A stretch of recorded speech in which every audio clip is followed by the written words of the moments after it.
나는 나이가 들고서야 비로소 깨달았다. 사람이 가장 힘들어지는 순간은 세상이 나를 흔들 때가 아니라 내가 누군가에게 품었던 기대가 무너질 때라는 것을. 젊은 시절에 나는 늘 이렇게 생각했다. 저 사람이라면 내 마음을 알아주겠지. 저 친구라면 나를 실망시키지 않겠지. 그러나 세월이 지나니 알겠더라. 내가 품은 기대는 상대가 채워주지 못한 게 아니라 애초에 너무 무거웠던 짐이었다는 것을. 그 무게를 들고 다니며 나는 스스로를 괴롭히고 있었다.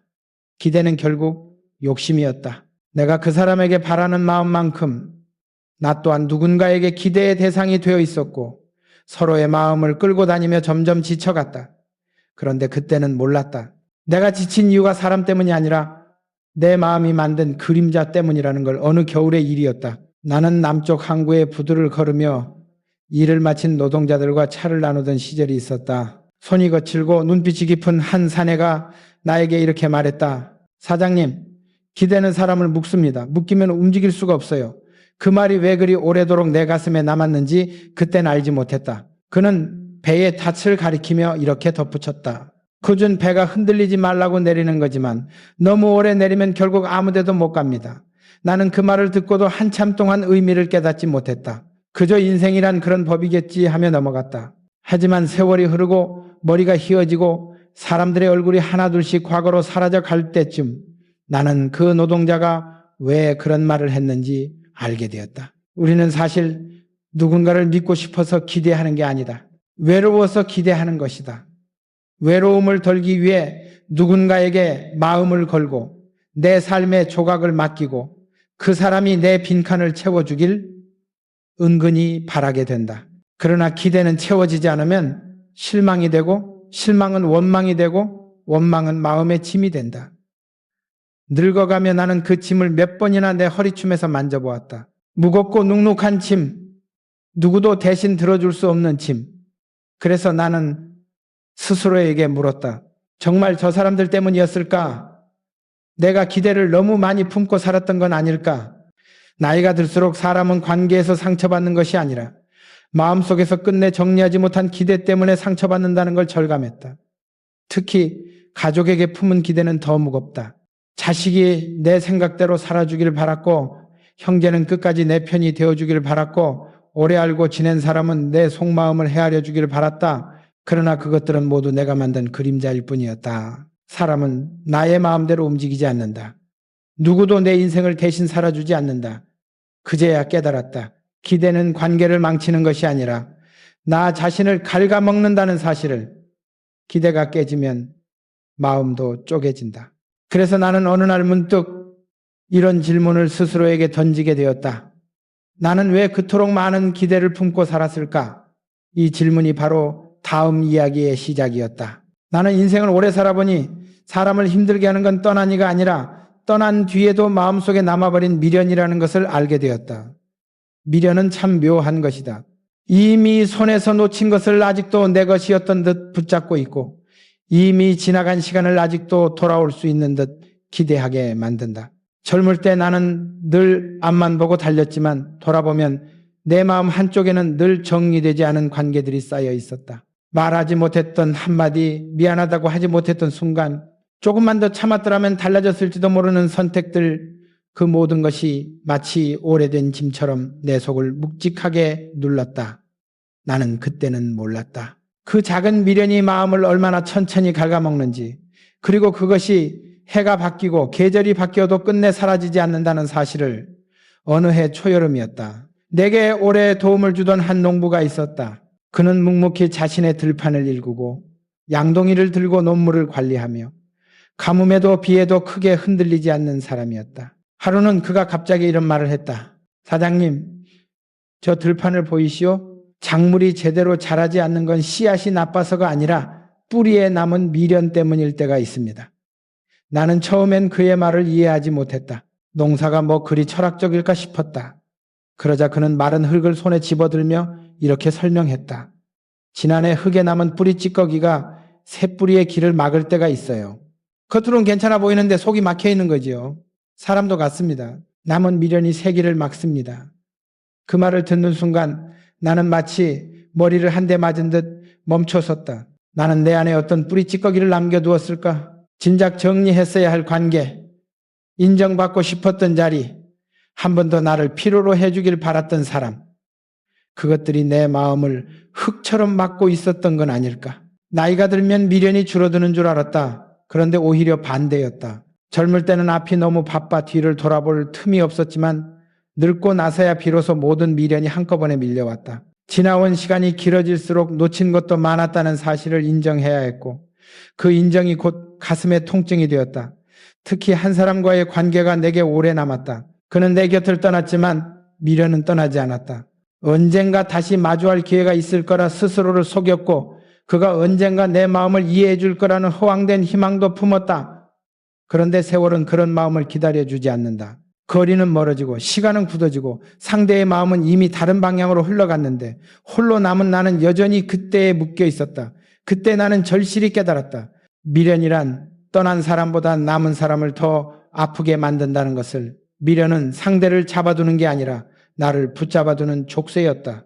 남은 감정이 나를 돌게 만들고 이미 끝난 시간을 다시 꺼내 씹게 만들고 앞으로 나아갈 에너지를 갉아먹었다. 그래서 나는 어느 날 스스로에게 물었다. 나는 도대체 무엇을 붙잡고 있었던 것일까? 이 질문은 나를 또 다른 깨달음으로 데려갔다. 그리고 그 깨달음은 자존심이라는 더 무거운 벽과 마주하게 만들었다. 나는 오래 살면서 깨달았다. 사람 사이에서 가장 다루기 어려운 감정은 분노도 아니고 서운함도 아니었다. 바로 자존심이었다. 겉으로 보기엔 당당함처럼 보이고 스스로를 지키는 힘처럼 느껴지지만 실제로는 마음을 가장 깊게 갉아먹는 그림자였다. 젊은 시절에 나는 자존심을 무기처럼 들고 살았다. 누구에게도 지고 싶지 않았고 나를 함부로 대하는 사람을 용납하려 하지 않았고 일이 잘못되면 책임을 지는 대신 마음속 어딘가에서 핑계를 찾아내곤 했다. 그러면서도 내 행동을 정당화했다. 난 자존심 있는 사람이다. 존중받아야 한다. 그러나 나중에서야 알게 되었다. 그건 존중이 아니라 고집이었고 용기처럼 보였지만 사실은 나약함을 숨기기 위한 갑옷이었다는 것을. 그 깨달음은 군 복무 시절에 만난 한 노장의 말에서 비롯되었다. 그는 이미 머리가 희끗했고 긴 세월을 전선과 훈련소에서 살아온 사람으로 말 한마디에 무게가 실린 인물이었다. 어느 날 내가 후임들과의 갈등으로 속을 끓이고 있을 때 그는 조용히 담배를 꺼내 물더니 한마디를 던졌다. 자존심은 배고픈 사람의 마지막 갑옷이다. 벗어야 따뜻해진다. 처음에는 그 말을 이해할 수 없었다. 배고픈 사람의 마지막 갑옷이라니. 하지만 세월이 흐르고 사업에서 여러 사람을 만나고 인생의 굴곡을 겪으면서 조금씩 그 뜻이 마음에 스며들었다. 그는 말하고 싶었던 것이다. 자존심으로 몸을 감싸면 순간은 버틸 수 있지만 결국 온기를 막아 사람이 더 외로워진다는 뜻을. 나는 자존심 때문에 많은 관계를 잃었고 여러 기회를 흘려보냈다. 한번 틀어진 관계를 굳이 고치려 하지 않았고 내 진심을 먼저 꺼내 보이기를 부끄러워했으며 사과해야 할 순간에 침묵을 선택했다. 그때는 그것이 멋있는 선택이라 여겼지만 지금 돌아보면 그저 두려움의 다른 이름이었다. 자존심은 결국 상처받기 싫다는 마음이 만든 방패였다. 하지만 방패는 공격을 막을 수 있을지 몰라도 누군가와 손을 잡게 해주지는 않는다. 나이가 들수록 나는 스스로에게 더 솔직해져야 한다는 사실을 배웠다. 늙어갈수록 사람이 원하는 건 화려한 명예나 사람들의 박수가 아니라 마음이 편안한 관계 하나였다. 그러나 그 한 사람과 진심으로 연결되기 위해서는 자존심을 내려놓아야 한다. 자존심을 지키면 체면은 살지만 마음은 죽고 자존심을 내려놓으면 체면은 조금 구겨질지 몰라도 마음은 산다는 사실을 나는 너무 늦게 깨달았다. 어느 날 문득 나는 내 인생의 오래된 문제들이 왜 해결되지 않았는지 깨달았다. 상대가 완고해서가 아니었다. 세상이 나를 몰라줘서도 아니었다. 바로 내가 스스로 내 마음을 벽으로 둘러싸고 있었기 때문이었다. 나는 자존심이라는 벽을 언제까지 들고 있어야 하는가? 그 벽은 누구를 지키는 것인가? 그리고 과연 나는 그 벽을 스스로 허물 준비가 되어 있는가? 이 질문은 나를 또 다른 진실로 늙어갈수록 사람이 지켜야 할 관계의 거리라는 문제로 이끌어갔다. 늙어갈수록 나는 인간관계가 넓어지는 것이 아니라 오히려 가벼워져야 한다는 사실을 절실히 깨달았다. 젊을 때에 나는 사람을 많이 알고 넓은 인맥을 갖는 것이 능력이라고 생각했다. 술자리에 앉으면 수십 명의 이름을 외웠고 명함을 주고받으며 마음속에 이상한 안도감을 채웠다. 나는 혼자가 아니다. 나를 도와줄 사람이 많다. 그러나 세월이 흐르면서 그 믿음은 서서히 깨지기 시작했다. 정작 힘든 순간에는 수십 명 중 단 한 명도 떠오르지 않을 때가 있었고 마음이 무너지는 날에는 그 넓은 인맥이 아무 의미도 없었다. 사람은 많은데 마음은 더 외로워지는 경험을 나도 피하지 못했다. 그래서 나는 관계의 본질에 대해 다시 생각하게 되었다. 결국 사람을 지탱하는 건 수가 아니라 깊이라는 것을, 나이가 들수록 마음을 가볍게 해야 한다는 진실을 처음 들려준 사람은 내게 큰 은혜를 준 한 스승이었다. 그는 늘 조용했고 말의 양보다 숨의 길이가 더 길었던 사람이다. 어느 날 내가 인간관계 때문에 괴로워하던 시절 그는 내 말이 채 끝나기도 전에 조용히 물었다. 자네는 왜 그렇게 많은 사람 옆에 서 있으려 하는가? 나는 대답하지 못했다. 그 질문은 내가 평생 붙잡고 있던 믿음을 흔들어 버렸기 때문이다. 그렇게 많은 사람들과 얽히며 살아온 이유가 무엇이었는지, 과연 그 안에 진짜 내 사람이 몇이나 있었는지 돌아보니 아득해졌다. 스승은 조용히 찻잔을 내려놓으며 말했다. 사람은 가까울수록 적당한 거리가 필요하다. 너무 가까우면 상처가 나고 너무 멀면 끈이 끊어진다. 나는 그 말을 마음속에 깊이 새겼다. 그리고 늙어갈수록 그 말이 얼마나 정확한 인생 법칙인지 실감했다. 사람과의 거리가 너무 가까우면 기대가 생기고, 기대가 생기면 실망이 생기고, 실망은 오해를 만들고 오해는 마음에 상처를 남긴다. 반대로 너무 멀면 서로를 이해할 기회조차 사라진다. 결국 관계란 적당한 거리에서 지켜주는 것이라는 깨달음이 내 안에 자리 잡기 시작했다. 그러면서 난 또 하나 큰 사실을 발견했다. 사람 때문에 힘든 게 아니라 내가 사람에게서 얻고자 하는 마음 때문에 힘들다는 것을, 인정받고 싶은 마음, 잊히기 싫은 마음, 필요로 되었으면 하는 마음, 이런 마음들이 관계를 무겁게 만들고 마음속에 보이지 않는 짐을 쌓아간다는 것을 나는 젊을 때 그 짐을 당연한 것으로 여겼다. 사람을 만나면 마음이 복잡해지는 게 정상이다. 그렇게 생각했다. 그러나 이제는 확실히 말할 수 있다. 사람과의 관계는 마음을 무겁게 하는 것이 아니라 가볍게 해주는 것이어야 한다. 그것이 아니면 이미 균형이 무너진 관계다. 나는 늦게서야 알았다. 관계를 유지하려면 붙드는 것보다 덜어내는 것이 더 중요하다는 걸. 필요 없는 오해를 덜어내고, 말하지 않아도 되는 감정은 덜어내고, 상대가 채워주지 않을 것을 바라던 마음도 덜어내야 했다. 그렇게 비워내야만 남는 사람이 진짜 내 사람이었다. 어느 날 문득 나는 스스로에게 질문을 던지게 되었다. 그렇다면 왜 내 마음속에는 늘 무거운 짐이 쌓여 있었을까? 이 질문은 나를 다음 깨달음으로 이끌었다. 마음의 짐은 사람들이 만든 게 아니라 내가 만들어낸 해석에서 비롯된 것이었다. 나는 오랜 세월 동안 마음의 짐이라는 것이 사건에서 생기는 줄로만 알았다. 누군가의 말, 어떤 실망스러운 장면, 지나간 잘못된 선택 같은 것들이 내 어깨를 무겁게 짓누르는 줄 알았다. 그런데 나이가 들고서야 비로소 깨달았다. 마음의 짐은 사건 그 자체에서 오는 것이 아니라 그 사건을 향해 내가 붙잡은 해석에서 비롯된다는 것을. 같은 일을 겪어도 어떤 사람은 금세 털어버리고 어떤 사람은 평생 가슴에 묻어둔다. 그 차이를 만든 건 사실이 아니라 해석이었다. 나는 젊을 때 그 해석을 너무 서툴게 했다. 누군가 내게 투박하게 한마디를 던지면 그것을 무시해도 될 작은 실수로 받아들이지 못하고 며칠을 곱씹었다. 일이 잘못되면 그날의 실패를 인생 전체의 문제처럼 확대 해석했고, 누군가 떠나면 상대의 선택이 아니라 나 자신의 결함 때문이라고 단정했다. 그렇게 사실 위에 내 감정을 덧칠하며 짐을 커지게 만든 사람은 결국 나였다. 그걸 인정하기까지 나는 오래 걸렸다. 어느 해외 출장길에서 우연히 만난 노인이 있었다. 그는 오래 바다에서 일해온 사람이라 파도 소리보다 깊은 주름을 얼굴에 담고 있었고 말보다 침묵이 더 많은 사람이었다. 우리는 갑판 위에서 짧은 대화를 나누었는데 그는 내 고민을 듣더니 잠시 바람을 바라보다가 이렇게 말했다. 사람은 사실 때문에 늙는 게 아니라 기억 때문에 늙습니다. 기억은 시간이 지날수록 스스로 이야기를 만들어 붙이니까요. 나는 그 말이 오래오래 귓가에 남았다. 기억이 이야기를 만들어낸다. 그 이야기는 종종 진실보다 더 거칠고 더 비뚤어지고 더 무겁다. 나는 그때 비로소 알았다. 내가 짊어지고 있던 짐의 대부분은 이미 끝난 일을 자기 방식대로 해석하며 만든 상처였다는 것을. 어느 날은 이런 일도 있었다. 어느 후배와의 작은 오해가 있었는데 나는 그날의 분위기만을 근거로 그가 나를 원망한다고 결론 내렸다. 하지만 나중에 들으니 그는 전혀 그런 뜻이 아니었고 오히려 내 눈치를 보며 조심스러워하고 있었다. 나는 내 해석으로 관계를 스스로 틀어지게 만들고 있었던 것이다. 그 순간 나는 깊은 부끄러움과 함께 마음의 짐이란 결국 내가 스스로 쌓아올린 벽임을 절감했다. 해석이 잘못되면 기억이 아프게 변하고 기억이 아프면 마음이 흔들리고 흔들린 마음은 다시 잘못된 해석을 낳는다. 이 순환을 끊지 못하면 사람은 늙어갈수록 가벼워지는 게 아니라 더 무거워진다.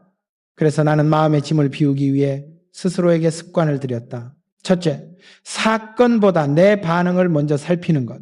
둘째, 상대의 의도를 단정하지 않는 것. 셋째, 시간이 지나도 답을 알 수 없는 일이라면 억지로 이해하려 하지 않는 것. 사람은 모든 걸 이해할 필요가 없다. 때로는 모르는 채로 두는 것이 마음을 가볍게 한다. 비로소 나는 알았다. 마음의 짐을 줄이는 일은 기억을 지우는 것이 아니라 기억을 다시 바라보는 방식의 변화라는 것을. 해석이 바뀌면 상처도 모양이 바뀌고 상처의 모양이 바뀌면 인생의 무게가 달라진다. 그렇다면 문제는 이렇게 이어졌다. 상처의 모양이 바뀐다면 용서는 어디에서 시작되는가? 이 질문이 나를 다음 깨달음으로 이끌었다. 용서란 상대를 위한 일이 아니라 나를 위한 마지막 선물이라는 사실로 나는 늙어갈수록 용서라는 것이 얼마나 어려우면서도 얼마나 필수적인 일인지 뼛속 깊이 느꼈다. 사람들은 흔히 용서를 말할 때 상대가 먼저 사과해야 한다고 생각하고 잘못을 인정해야 한다고 말한다. 하지만 인생을 오래 살아보니 알겠다. 용서는 상대방이 나에게 건네는 행동이 아니라 내가 나 자신에게 내려주는 마지막 선물이라는 것을. 나는 젊은 시절 많은 사람을 만났고 그 속에서 서운함도 상처도 적지 않게 받았다. 인정하고 싶지 않지만 나 역시 누군가에게 상처를 주었다. 그때마다 나는 시간이 해결해 주겠지라고 말했지만은 시간은 아무것도 해결하지 않았다. 그냥 상처 위에 먼지를 쌓아둘 뿐이었다. 먼지가 쌓인다고 해서 상처가 사라지는 것은 아니었다. 어느 날 그 상처가 다시 드러나면 시간은 오히려 그 고통을 더 깊게 만들어 놓았다. 그 사실을 깨달은 날 나는 스스로에게 물었다. 그렇다면 나는 언제까지 이 상처를 품고 살아야 하는가?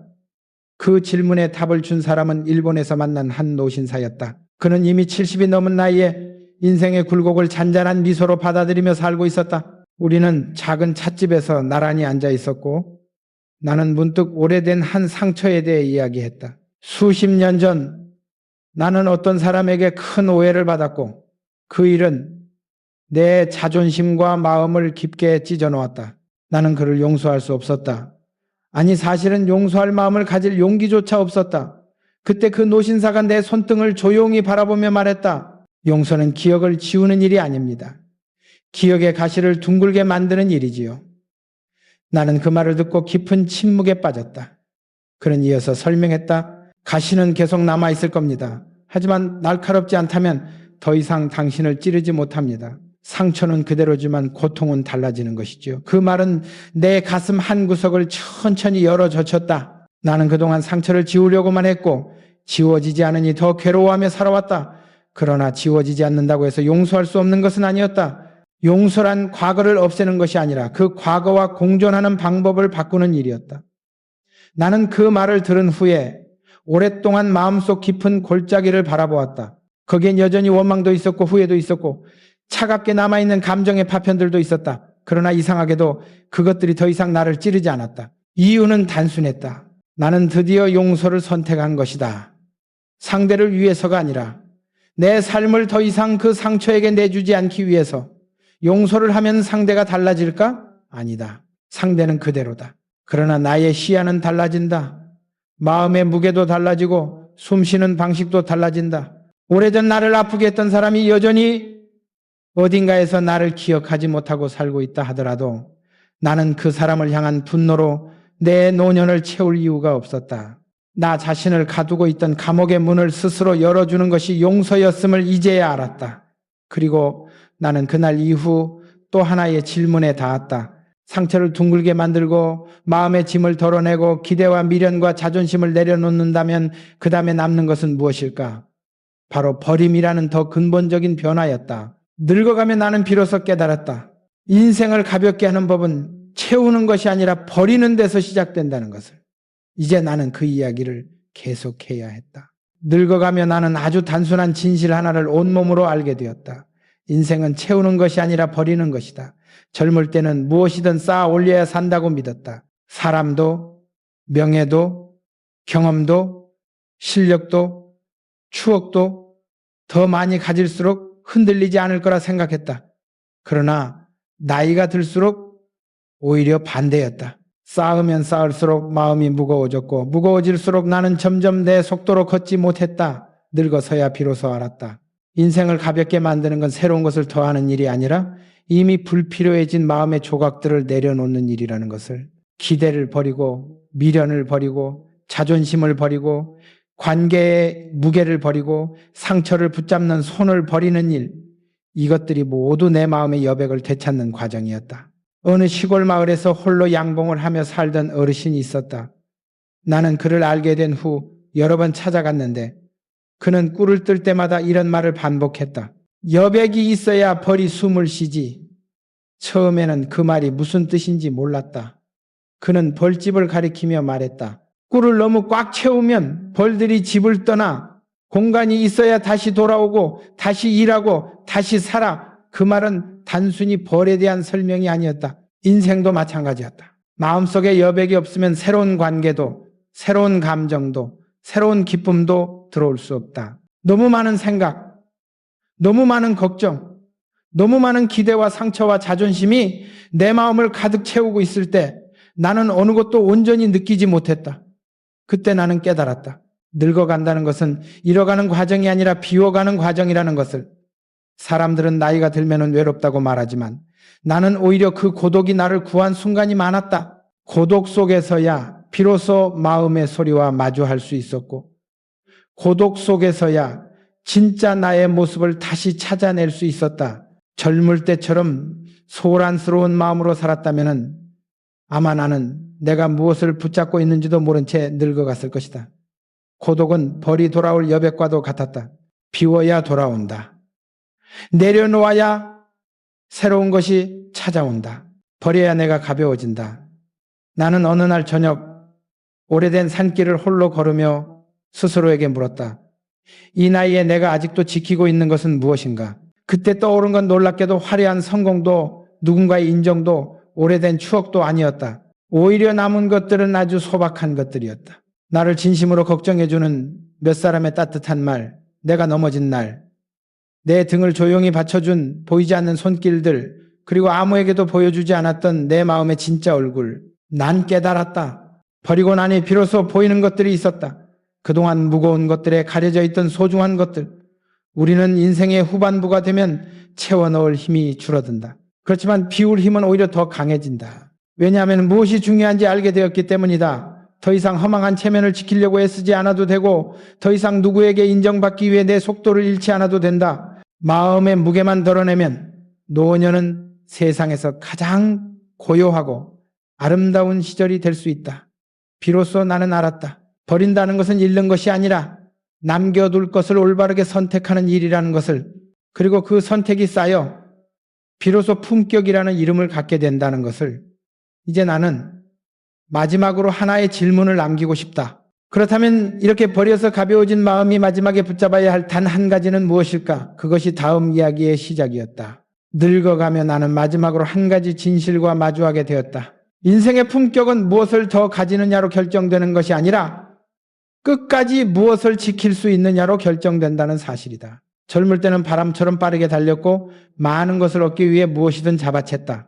그러나 나이가 들자 남아있는 것들은 놀라울 만큼 단순했다. 고요함, 평온함, 그리고 나 자신을 잃지 않는 마음. 이 세 가지가 마지막까지 지켜야 할 인생의 줄기였다. 나는 어느 겨울 아침 집 앞 작은 뜰을 바라보다가 문득 이런 생각을 했다. 이 뜰은 내가 채워 넣은 것보다 비워둔 공간 때문에 아름답구나. 소나무 사이의 빈자리, 낙엽이 떨어지고 난 후 드러나는 흙의 결, 그리고 바람이 지나갈 길, 그것들이 이 뜰을 살아있게 하고 있었다. 그 순간 나는 알았다. 사람의 마음도 뜰과 같다는 것을. 비어 있어야 바람이 지나가고 바람이 지나가야 마음의 먼지가 털리고 먼지가 털려야 비로소 본래의 나가 드러난다. 늙어갈수록 사람들은 잃어버린 것만을 세마리한다. 그러나 정작 중요한 건 남겨진 것들의 질이다. 무너져가는 체력, 줄어드는 만남, 사라지는 기회 속에서도 우리가 지킬 수 있는 것이 있다면 그것이 바로 품격이다. 나는 어느 노인정에서 만난 한 할머니의 말이 아직도 잊히지 않는다. 그녀는 허리가 굽었고 걸음은 느렸지만 눈빛은 누구보다 곧았다. 그녀가 내게 말했다. 사는 동안 다 가져가려 하면 마음이 어지럽고 다 내려놓으려 하면 마음이 텅 비지요. 결국 지킬 것만 지키며 살면 돼요. 그녀는 평생 큰 돈을 만져본 적도 없고 대단한 사람들과 어울려 본 적도 없지만 그 한마디에는 세월의 무게가 실려 있었다. 나는 그 말에서 품격의 정의를 보았다. 품격이란 화려함에서 나오는 것이 아니라 세월의 바람을 맞으면서도 자신을 잃지 않는 태도였다. 내가 늙어서 가장 지키고 싶었던 것은 체면도 아니었고 누군가의 인정도 아니었다. 오히려 삶을 바라보는 태도였다. 고통이 와도 지나갈 것을 아는 마음, 실망을 겪어도 미움으로 흘러가지 않는 마음, 누군가가 떠나도 내 가치를 의심하지 않는 마음, 이런 마음은 아무리 늙어도 흐트러지지 않는다. 오히려 노년이 되면 더 단단해진다. 나는 내가 걸어온 길을 돌아보며 스스로에게 물었다. 너는 지금 무엇을 지키고 있는가? 그리고 답을 찾았다. 나는 고요함을 지키고 있었다. 나는 누군가를 원망하지 않는 태도, 하루를 감사히 맞이하는 습관, 더 이상 쓸모없는 감정의 마음을 내어주지 않는 결심, 이것들이 내 남은 생을 단단하게 붙잡아주는 힘이었다. 그리고 마지막으로 나는 깨달았다.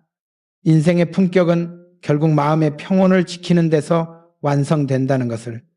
많은 사람들은 늙으면 모든 것이 무너진다고 말한다. 그러나 나는 그렇게 생각하지 않는다. 늙는다는 것은 본질만 남는 과정이다. 남이 나를 어떻게 보느냐는 중요하지 않다. 내가 스스로를 어떻게 대하느냐가 전부이다. 나는 이제 당신에게 마지막으로 이 말을 전하고 싶다. 인생의 후반부는 잃어가는 시간이 아니라 지켜낼 것을 선별하는 시간이다. 그리고 그 선별 끝에 남는 단 하나가 있다면 그것은 바로 평온한 마음이다. 평온을 지키는 사람은 늙어도 무너지지 않는다. 평온은 흔들리지 않는 등불처럼 인생을 비춘다. 이제 나는 묻고 싶다. 당신은 늙어갈수록 무엇을 지키고 싶은가? 그 질문이 당신의 다음 걸음을 비춰줄 것이다.